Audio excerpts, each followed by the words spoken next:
ਜੇ ਮਨਮੋਹਨ ਸਿੰਘ ਜੀ ਨਾ ਹੁੰਦੇ ਤਾਂ ਸ਼ਾਇਦ ਇੰਡੀਆ ਬੈਂਕਰਪਟ ਹੋ ਜਾਣਾ ਸੀ। ਤਾਂ ਸਾਡੀ ਕਹਾਣੀ ਸਟਾਰਟ ਹੁੰਦੀ ਹੈ 1991 ਵਿੱਚ, ਜਦੋਂ ਇੰਡੀਆ ਆਪਣੇ ਸਭ ਤੋਂ ਵੱਡੇ ਕ੍ਰਾਈਸਿਸ ਨਾਲ ਜੂਝ ਰਿਹਾ ਸੀ। ਦੇਸ਼ ਕੋਲ ਬਸ 3 ਹਫ਼ਤਿਆਂ ਦਾ ਹੀ ਇੰਪੋਰਟ ਕਰਨ ਦਾ ਪੈਸਾ ਬਚਿਆ ਸੀ। ਬਸ ਇਹ ਸਮਝ ਲਓ ਕਿ ਜੋ ਸ਼੍ਰੀਲੰਕਾ ਦੀ ਹਾਲਤ ਹੋਈ ਸੀ, ਵੈਸੀ ਹੀ ਹਾਲਤ ਇੰਡੀਆ ਦੀ ਹੋਈ ਪਈ ਸੀ। ਕਿਵੇਂ ਇੰਡੀਆ ਇਸ ਸਿਚੁਏਸ਼ਨ ਤੱਕ ਪਹੁੰਚਿਆ ਤੇ ਕਿਵੇਂ ਡਾਕਟਰ ਮਨਮੋਹਨ ਸਿੰਘ ਜੀ ਨੇ ਆਪਣੇ ਇੱਕ ਅਨਐਕਸਪੈਕਟਡ ਸੋਲਿਊਸ਼ਨ ਨਾਲ ਨਾ ਕਿ ਇੰਡੀਆ ਨੂੰ ਇਸ ਮੁਸੀਬਤ ਤੋਂ ਬਾਹਰ ਕੱਢਿਆ, ਬਲਕਿ ਇੰਡੀਆ ਅੱਜ ਦੁਨੀਆ ਦੀ ਸਭ ਤੋਂ ਵੱਡੀ 5ਵੀਂ ਇਕੋਨਮੀ ਹੈ।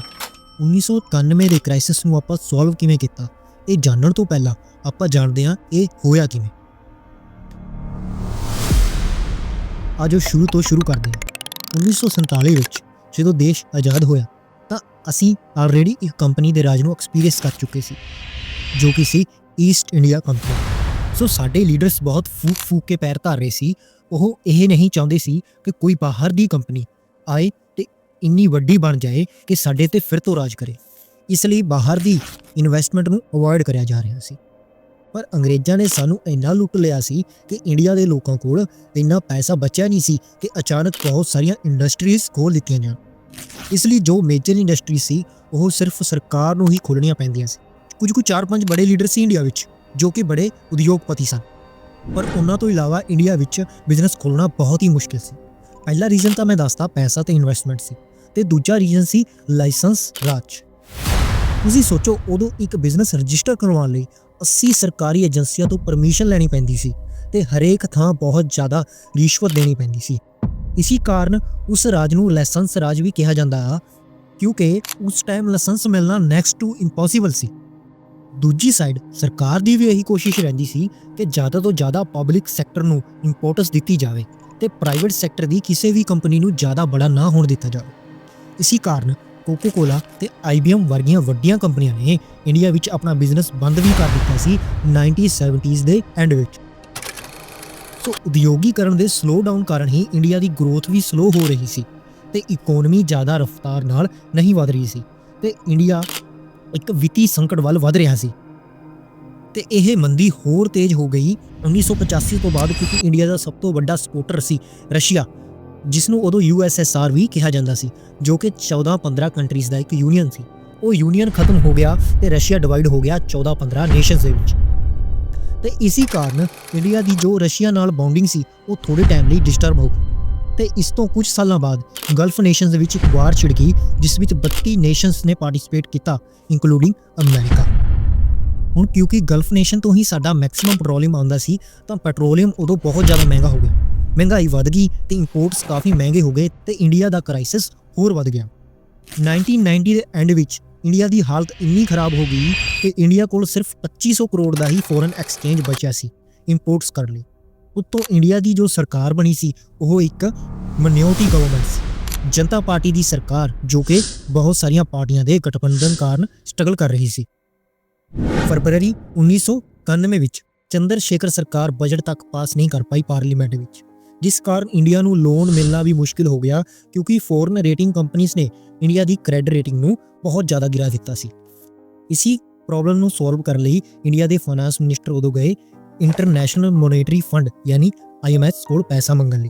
ਤੇ ਜਦੋਂ ਉਹ ਪੈਸੇ ਦੀ ਗੱਲ ਕਰ ਹੀ ਰਹੇ ਸੀ, ਇਸੀ ਦੌਰਾਨ ਕਾਂਗਰਸ ਪਾਰਟੀ ਨੇ ਰਾਜੀਵ ਗਾਂਧੀ ਦੀ ਲੀਡਰਸ਼ਿਪ ਹੇਠਾਂ ਆਪਣਾ ਸਮਰਥਨ ਵਾਪਸ ਲੈ ਲਿਆ ਤੇ ਇਸੀ ਕਾਰਨ ਇਹ ਸਰਕਾਰ ਡਿੱਗ ਪਈ। ਤੇ ਇੰਟਰਨੈਸ਼ਨਲ ਮੋਨੇਟਰੀ ਫੰਡ ਨੇ ਕਿਹਾ ਕਿ ਤੁਸੀਂ ਕਿਸ ਸਰਕਾਰ ਦੀ ਗੱਲ ਕਰ ਰਹੇ ਹੋ ਜਿਸ ਨੂੰ ਲੋਨ ਦੇਣਾ ਹੈ, ਤੁਹਾਡੀ ਸਰਕਾਰ ਤਾਂ ਗਿਰ ਚੁੱਕੀ ਹੈ ਇੰਡੀਆ ਵਿੱਚ।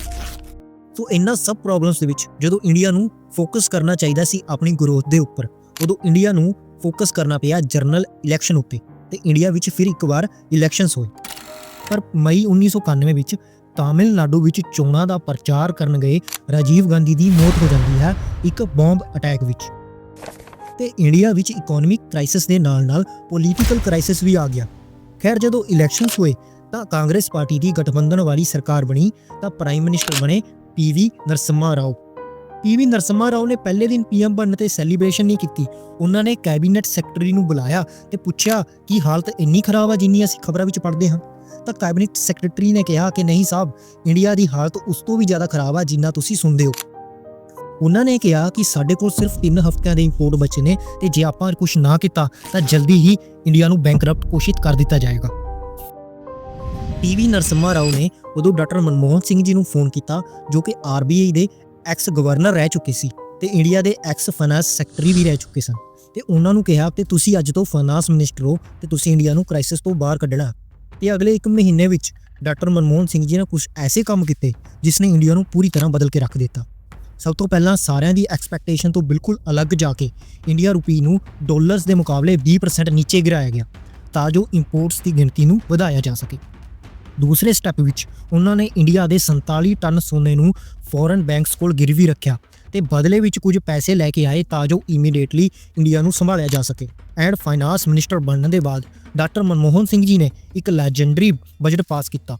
ਉਹਨਾਂ ਦੇ ਬਜਟ ਵਿੱਚ ਬਹੁਤ ਇੰਟਰਸਟਿੰਗ ਚੀਜ਼ਾਂ ਸੀ, ਜਿਵੇਂ ਇਸ ਬਜਟ ਤੋਂ ਪਹਿਲਾਂ ਇੰਡੀਆ ਵਿੱਚ ਕੁਝ ਚੀਜ਼ਾਂ ਇੰਪੋਰਟ ਕਰਨ ਦੀ ਪਰਮਿਸ਼ਨ ਸੀ, ਪਰ ਇਸ ਬਜਟ ਵਿੱਚ ਇੰਪੋਰਟਸ ਨੂੰ ਖੋਲ੍ਹ ਦਿੱਤਾ ਗਿਆ ਕਿ ਤੁਸੀਂ ਕੁਝ ਵੀ ਇੰਪੋਰਟ ਕਰ ਸਕਦੇ ਹੋ। ਨੰਬਰ 2, ਫੋਰਨ ਤੋਂ ਆਉਣ ਵਾਲੇ ਇਨਵੈਸਟਰਸ ਨੂੰ ਕਿਸੇ ਵੀ ਇੰਡੀਅਨ ਕੰਪਨੀ ਵਿੱਚ 51% ਤੱਕ ਇਨਵੈਸਟਮੈਂਟ ਅਲਾਉਡ ਕਰ ਦਿੱਤੀ ਗਈ। ਨੰਬਰ 3, ਲਾਇਸੈਂਸ ਰਾਜ ਨੂੰ ਖਤਮ ਕਰ ਦਿੱਤਾ ਗਿਆ ਤੇ ਫ੍ਰੀडम ਦਿੱਤੀ ਗਈ ਕਿ ਤੁਸੀਂ ਜਿਵੇਂ ਮਰਜ਼ੀ ਇੰਡਸਟਰੀ ਖੋਲ੍ਹ ਸਕਦੇ ਹੋ। ਇੰਡਸਟਰੀਜ਼ ਨੂੰ ਜੋ ਸਰਕਾਰ ਤੋਂ ਅਪਰੂਵਲਸ ਲੈਣੀਆਂ ਪੈਂਦੀਆਂ ਸੀ, ਉਹਨਾਂ ਅਪਰੂਵਲਸ ਨੂੰ ਖਤਮ ਕਰ ਦਿੱਤਾ ਗਿਆ ਤੇ ਕਿਹਾ ਗਿਆ ਕਿ ਤੁਸੀਂ ਫ੍ਰੀਲੀ ਐਕਸਪੈਂਡ ਕਰ ਸਕਦੇ ਹੋ ਪੂਰੇ ਇੰਡੀਆ ਵਿੱਚ, ਜਿਸ ਨਾਲ ਫੋਰਨ ਅਤੇ ਇੰਡੀਆ ਦੀ ਕੰਪਨੀਆਂ ਨੇ ਇੰਡੀਆ ਵਿੱਚ ਇਨਵੈਸਟਮੈਂਟ ਕਰਨਾ ਸ਼ੁਰੂ ਕੀਤਾ ਤੇ ਇੰਡੀਆ ਦੀ ਇਕਨੋਮੀ ਵਧਣ ਫੁੱਲਣ ਲੱਗੀ। ਡਾਕਟਰ ਮਨਮੋਹਨ ਸਿੰਘ ਜੀ ਨੇ ਇੰਡੀਆ ਨੂੰ ਪੂਰੀ ਦੁਨੀਆ ਲਈ ਖੋਲ੍ਹ ਦਿੱਤਾ, ਜਿਸ ਕਾਰਨ 1991 ਤੋਂ ਪਹਿਲਾਂ ਲੋਕ BPL ਦਾ ਟੀਵੀ ਯੂਜ਼ ਕਰਦੇ ਸੀ ਜਾਂ ਦੂਰਦਰਸ਼ਨ ਦੇਖਦੇ ਸੀ, ਪਰ 1991 ਤੋਂ ਬਾਅਦ ਲੋਕ ਸੋਨੀ ਦਾ ਟੀਵੀ ਖਰੀਦ ਸਕਦੇ ਸਨ ਤੇ ਜੀ ਸਟਾਰ ਵਰਗੇ ਚੈਨਲ ਦੇਖ ਸਕਦੇ ਸਨ। BMW, ਐਡੀਡਾਸ, ਮੈਕਡੋਨਲਡ ਤੇ LG ਵਰਗੇ ਬ੍ਰਾਂਡਸ ਦੀ ਗਿਣਤੀ ਇੰਡੀਆ ਵਿੱਚ ਵਧਣ ਲੱਗੀ। ਟੈਲੀਕਾਮ ਸੈਕਟਰ, ਮੋਬਾਈਲਸ, 에ਅਰਕ੍ਰਾਫਟ ਤੇ ਹੋਰ ਵੀ ਕਈ ਇੰਡਸਟਰੀ ਵਿੱਚ ਫੋਰਨ ਇਨਵੈਸਟਰਸ ਨੇ ਇਨਵੈਸਟ ਕੀਤਾ। ਨਵੇਂ ਬਿਜ਼ਨਸ ਖੁੱਲ੍ਹੇ ਤੇ ਲੋਕਾਂ ਨੂੰ ਰੁਜ਼ਗਾਰ ਮਿਲਣ ਲੱਗਿਆ ਤੇ ਇੰਡੀਅਨ ਇਕਨੋਮੀ ਤੇਜ਼ੀ ਨਾਲ ਅੱਗੇ ਵਧਣ ਲੱਗੀ।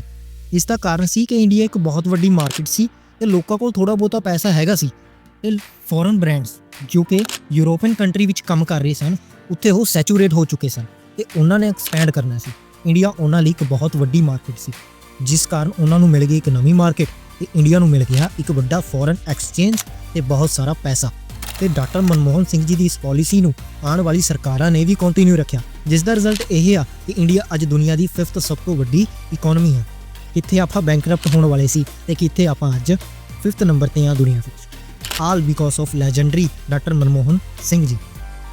ਡਾਕਟਰ ਮਨਮੋਹਨ ਸਿੰਘ ਜੀ ਨੇ 1991 ਵਾਲੀ ਆਪਣੀ ਬਜਟ ਦੀ ਸਪੀਚ ਦੇ ਲਾਸਟ ਵਿੱਚ ਕਿਹਾ ਸੀ ਕਿ no power can stop an idea whose time has ਕਮ।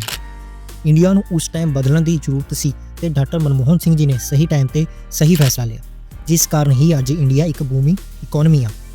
ਇਸ ਤੋਂ ਬਾਅਦ ਡਾਕਟਰ ਮਨਮੋਹਨ ਸਿੰਘ ਜੀ ਨੇ ਇੰਡੀਆ ਨੂੰ 2004 ਤੋਂ 10 ਸਾਲਾਂ ਲਈ as a prime minister lead ਕੀਤਾ ਤੇ ਇਹਨਾਂ 10 ਸਾਲਾਂ ਦੌਰਾਨ ਹੀ ਉਹਨਾਂ ਨੇ ਇੰਡੀਆ ਵਿੱਚ ਬਹੁਤ ਸਾਰੇ ਸੁਧਾਰ ਕੀਤੇ, ਜਿਨ੍ਹਾਂ ਵਿੱਚੋਂ right to information act, nuclear deal with America ਬਹੁਤ ਵੱਡੀਆਂ ਉਪਲਬਧੀਆਂ ਸਨ ਤੇ ਹੋਰ ਵੀ ਬਹੁਤ ਸਾਰੀਆਂ ਸਕੀਮਾਂ ਜਿਵੇਂ ਮਨਰੇਗਾ ਸਕੀਮ ਤੇ ਨੈਸ਼ਨਲ ਫੂਡ ਸਿਕਿਉਰਿਟੀ ਐਕਟ ਵਰਗੀਆਂ ਸਕੀਮਾਂ ਮਨਮੋਹਨ ਸਿੰਘ ਜੀ ਦੀ ਸਰਕਾਰ ਦੌਰਾਨ ਹੀ ਪਾਸ ਹੋਈਆਂ ਸਨ। ਪਰ ਸੈਡਲੀ ਥੋੜੇ ਦਿਨ ਪਹਿਲਾਂ ਹੀ ਮਨਮੋਹਨ ਸਿੰਘ ਜੀ ਦਾ ਦੇਹਾਂਤ ਹੋ ਗਿਆ 92 ਸਾਲਾਂ ਦੀ ਉਮਰ ਵਿੱਚ।